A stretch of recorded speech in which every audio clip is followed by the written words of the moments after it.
अस्सलाम वालेकुम, welcome to the chemistry in course of biology. Dear students, आज जो टॉपिक हम डिस्कस कर रहे हैं वो है होम्योस्टेसिस प्रोसेस, उसका मैकेनिज़्म या उसके प्रिंसिपल्स क्या है या एक होम्योस्टेसिस कैसे वर्क करता है। तो बेसिकली इंसान के जिस्म के अंदर होम्योस्टेसिस जितना ज़्यादा इम्पॉर्टेंट रोल प्ले कर रहा है शायद कोई और सिस्टम नहीं। इसकी वजह ये है कि ये तमाम सिस्टम को रेगुलेट करता है, शायद वो रिस्पायरेटरी हो, एक्सक्रीटरी हो, यूरिनरी और उसके साथ साथ डाइजेस्टिव प्रोसेस या रिप्रोडक्शन हो। आइए पढ़ते हैं इसका मैकेनिज़्म कैसे होता है। So the mechanism of homeostasis या the principle of homeostasis, basically it depends upon the stimulus, the control centre या control system and response. Stimulus क्या चीज़ है, यानी तीन चीज़ें हैं, एक स्टिमुलस हो गया, दूसरा हो गया द कंट्रोल सेंटर, जबकि तीसरा है द रिस्पॉन्स या answer of the answer towards the stimulus. Stimulus क्या चीज़ है? Any force, any pressure, any action that act upon the body, it is called as the stimulus. कोई भी एक्शन हो, फॉर एग्जाम्पल टेम्परेचर्स का बढ़ना हो या पीएच का चेंज होना हो या एक्सटर्नल मीडियम, एक्सटर्नल एनवायरनमेंट में कोई चेंज आ जाए कि बहुत ज़्यादा गर्मी हो, बहुत ज़्यादा सर्दी हो या इसी तरह कोई और एनवायरमेंटल कंडीशंस हो, तो जिस्म के अंदर भी चेंज या जिस्म के बाहर भी अगर एनवायरनमेंट में कोई चेंज आता है तो ये हमारे जिस्म पर डायरेक्टली इफ़ेक्ट कर लेता है और फिर उसी इफ़ेक्ट को कहा जाता है the stimulus applied on your body. इसी तरह द कंट्रोल सेंटर या कंट्रोल सिस्टम क्या है? Basically the control system is a coordinating centre that integration, cooperation and brings about the condition in a normal state. For example brain and spinal cord. हमारे जिस्म के अंदर central nervous system मौजूद है जो कि बहुत इंपॉर्टेंट रोल प्ले करता है सारे जिस्म को कंट्रोल करना। उसका काम यही है कि ये तमाम पार्ट्स, तमाम सिस्टम्स, तमाम ऑर्गन्स उस तमाम को एक साथ रेगुलेट करता है और एक कोऑर्डिनेशन सिस्टम के साथ तमाम के फंक्शंस को फैसिलिटेट करता है। इसी तरह ब्रेन और स्पाइनल कॉर्ड दोनों सेंट्रल नर्वस सिस्टम का हिस्सा है। ब्रेन इधर खोपड़ी के अंदर यानी स्कल इनसाइड द स्कल ये पाउंड होता है, जबकि स्पाइनल कॉर्ड बैकबोन के अंदर पाया जाता है, जबकि उससे कई निकले हुए नर्व्स होते हैं जो कि तमाम जिस्म में फिर काम कर रहे होते हैं और वो नर्व्स बनाते हैं द पेरिफेरल नर्वस सिस्टम। यहाँ पर ये जो कंट्रोल सेंटर है यानी ब्रेन, जब तक कोई स्टिमुलस ब्रेन तक नहीं पहुंच पाता तो तब तक उसके लिए कोई ख़ास रिस्पांस नहीं आता। इसी वजह से उसके लिए by the help of interneurons या associative neurons inside our brain and spinal cord ये स्टिमुलस को पहले सोच लेते हैं कौन सा स्टिमुलस आया है, किस अंदाज का स्टिमुलस आया है, तो फिर उसके ख़िलाफ़ वो जो है वो प्रॉपर रेजिस्टेंस शो करते हैं। तो ये जो रेजिस्टेंस है basically is the response of our body.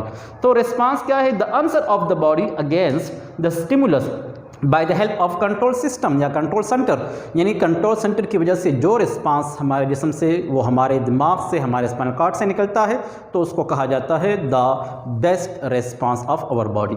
इसी तरह working of homeostasis. Homeostasis basically work कैसे कर लेता है, यही चीज़ें थोड़ा सा हम और मज़ीद एक्सप्लेन करने चाहते हैं कि two kinds of works in homeostasis basically दो इंपॉर्टेंट काम कर लेता है।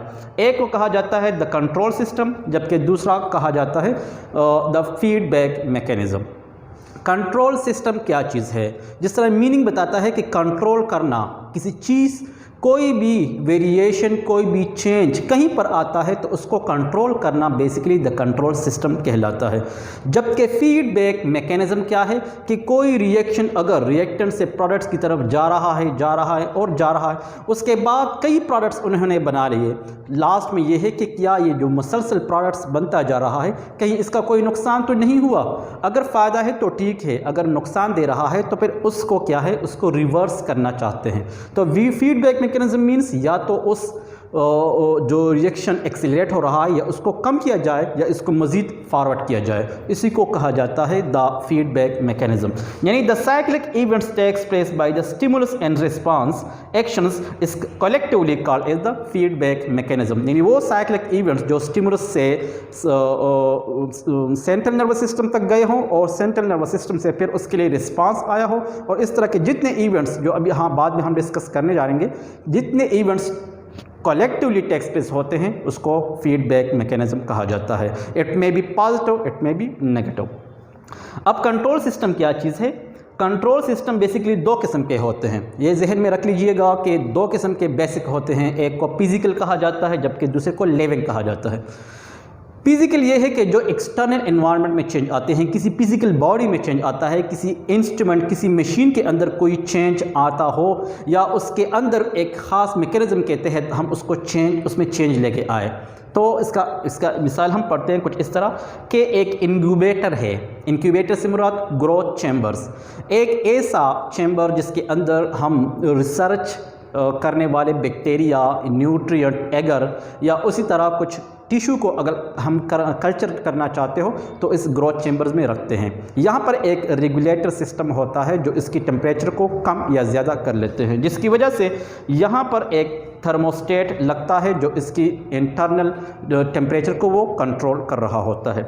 इसी तरह एक लिविंग सिस्टम क्या है कि change in the body temperature, हमारे जिस्म के अंदर भी एक ख़ास मैकेनिज्म, एक ख़ास प्रोसेस पाया जाता है जिसकी वजह से हमारा टेम्परेचर जो कोर बॉडी टेम्परेचर है वह है 37 डिग्री सेंटीग्रेड या लगभग 98 फ़ारेनहाइट। उसमें अगर चेंज आता है, ज़्यादा होता है या कम होता है, तो basically it is called as the living control system. तो होम्योस्टेसिस क्या है? हमारे जिस्म के अंदर बेसिकली ये इसी लिविंग कंट्रोल सिस्टम को ये रेगुलेट करता है, उसको नॉर्मल करता है। जबकि फिजिकल कंट्रोल सिस्टम ये नॉर्मली हमारे बॉडी से तो बाहर है। अब किसी मशीन के अंदर यही जो इंक्यूबेटर है, अब इस इंक्यूबेटर, इस इंस्ट्रूमेंट के अंदर जब हम किसी सब्सटेंस को रखते हैं तो उसका टेम्परेचर कभी हम ज़्यादा कर लेते हैं या टेम्परेचर कम कर लेते हैं या ऑप्टिमम छोड़ देते हैं। तो बेसिकली ये एक फिजिकल और एक लिविंग कंट्रोल सिस्टम है। आइए इसको एक और अंदाज से पढ़ते हैं कि इसके कंपोनेंट्स क्या हैं या इसको हम अल्ट्रा कैसे पढ़ते हैं। फिजिकल कंट्रोल सिस्टम और लिविंग कंट्रोल सिस्टम, जब तक इसके कंपोनेंट्स हम नहीं पढ़ते, जब तक इसका मैकेनिज्म नहीं पढ़ते, तब तक हम इसको जान नहीं सकते। तो इसलिए फिजिकल कंट्रोल सिस्टम के कंपोनेंट्स क्या है? एक है इसका सेंसर, दूसरा है कंट्रोल सेंटर, जबकि तीसरा है इसका इफेक्टर्स। अब यहाँ पर एक डायग्राम भी मैंने बनाया हुआ है। इस डायग्राम को देखें, इसके कंपोनेंट्स को देखें तो ज़रूर इंशाल्लाह आप इसको आसानी के साथ पढ़ सकते हैं।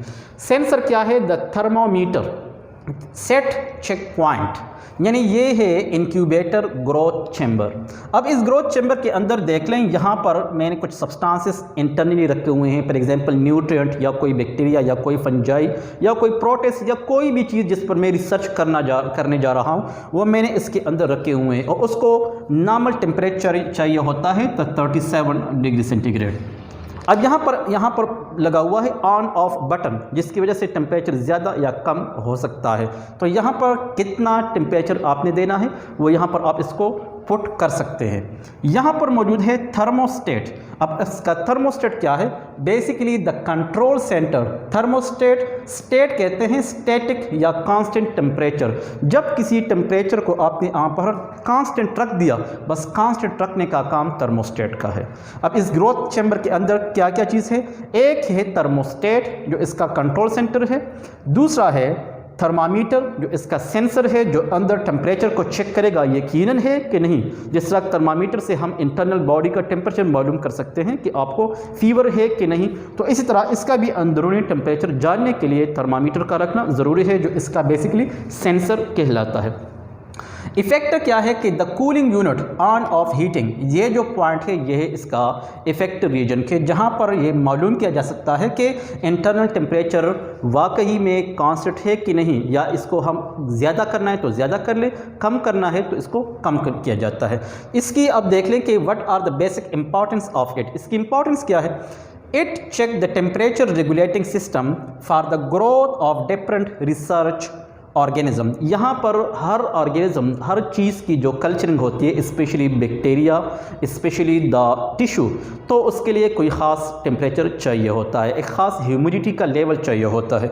उसको यहाँ पर रखने के लिए हमें क्या है कि उसका ग्रोथ जो नेक्स्ट डे में हम देखते हैं या नेक्स्ट वीक में हम देखते हैं, तो इस इंक्यूबेटर में बेसिकली ग्रोथ के लिए रखा जाता है एक ख़ास टेम्परेचर पर। इसी वजह से फिजिकल कंट्रोल सिस्टम का यही इम्पोर्टेंस है।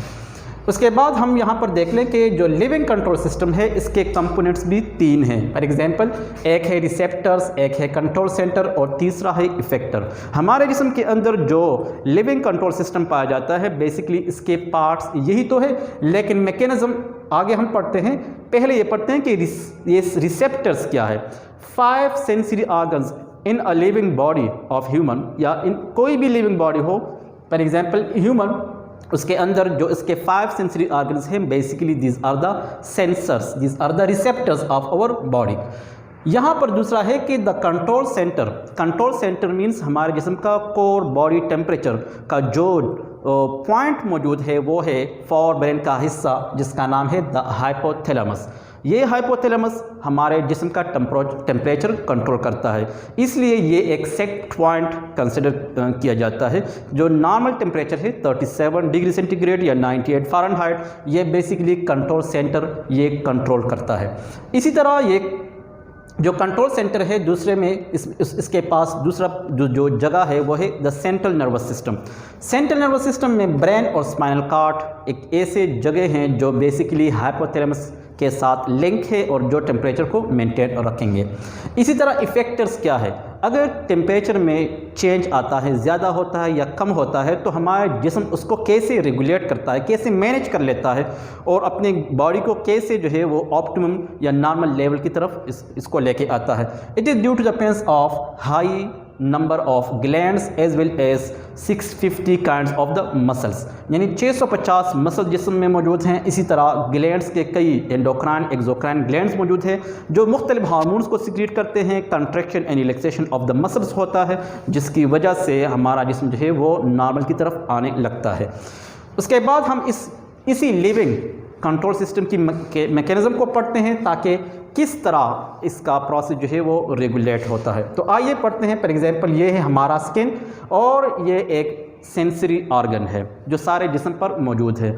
अगर टेम्परेचर की बात कर ले तो स्किन पर हम टेम्परेचर को आसानी के साथ नाप सकते हैं। इसी तरह हमारे जिस्म पर में कई अवामिल होते हैं इंटरनली एक्सटर्नली जिसकी वजह से जिस्म पर इफ़ेक्ट होते हैं, तो वो स्टिमुलस होता है जो स्किन या बॉडी के इंटरनल जो मैकेनिज़्म है, जो इंटरनल मेटाबॉलिज्म है उसको चेंज कर लेता है।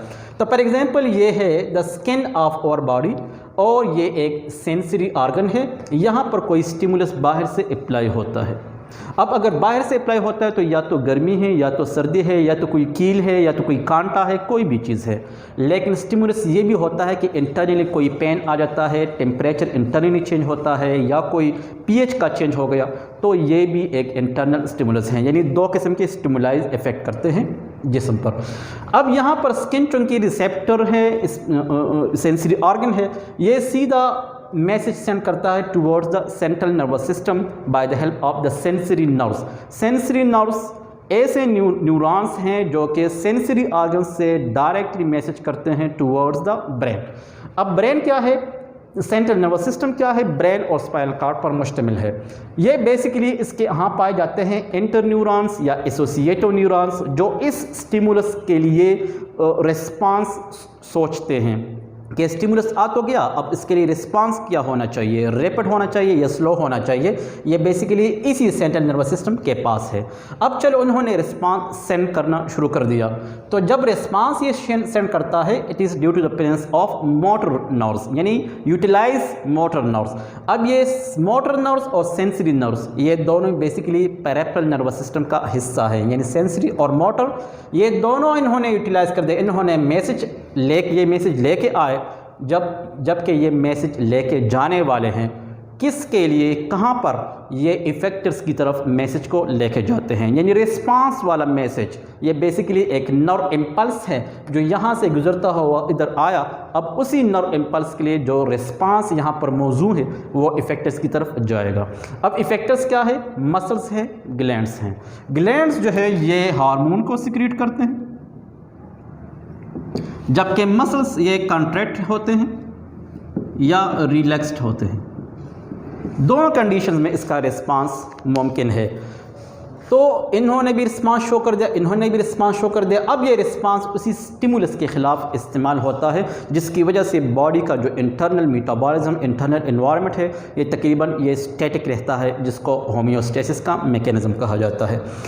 अब यहाँ पर फीडबैक मैकेनिज़्म बेसिकली क्या चीज़ है? अभी पहले मैंने जिक्र कर दिया कि जितने इवेंट्स यहाँ पर सारे हो गए, स्टिमुलस से लेकर सेंसरी न्यूरॉन्स तक, फिर सीएनएस तक, फिर उसके बाद मोटर न्यूरॉन्स, फिर उन्होंने इफेक्टर्स, ग्लैंड्स और मसल्स को यूटिलाइज़ कर दिया और एक ख़ास रिस्पांस शो कर दिया।